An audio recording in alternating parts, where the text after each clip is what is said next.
ಕುಡಿದ ಮತ್ತಿನಲ್ಲಿದ್ದ ಕಾರು ಚಾಲಕರಿಂದ ಸರಣಿ ಅಪಘಾತ ಮಾಡಲಾಗಿದೆ. ಕೊಪ್ಪಳ ನಗರದ ಹೊರವಲಯದಲ್ಲಿ ನಡೆದಿರುವಂತಹ ಘಟನೆ ಇದು.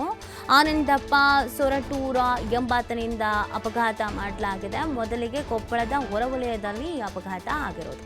ಅಪಘಾತದ ಬಳಿಕ ಕಾರು ನಿಲ್ಲಿಸದೆ ಬಂದಿದ್ದಂತ ಆನಂದಪ್ಪ ಬಳಿಕ ದದೀಗಲ್ ಬಳಿ ಮತ್ತೆ ಅಪಘಾತ ಮಾಡಿದ ಆನಂದಪ್ಪ ನಂತರ ಡಿವೈಡರ್ಗೆ ಡಿಕ್ಕಿ ಹೊಡೆದು ಕಾರು ನಿಲ್ಲಿಸಿದಂಥದ್ದು.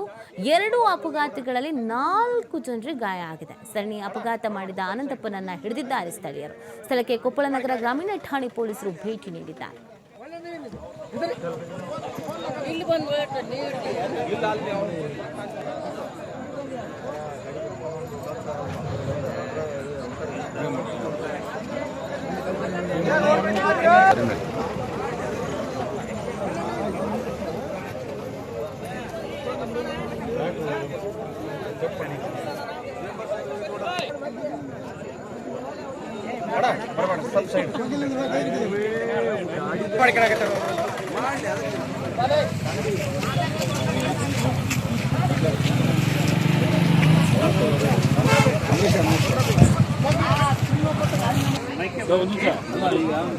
ಈಗ ಏನಾಗಲ್ಲ ನಮ್ಮ ಹುಡುಗ ಈಗ ನಾ ಕರ್ಕೊಂಡು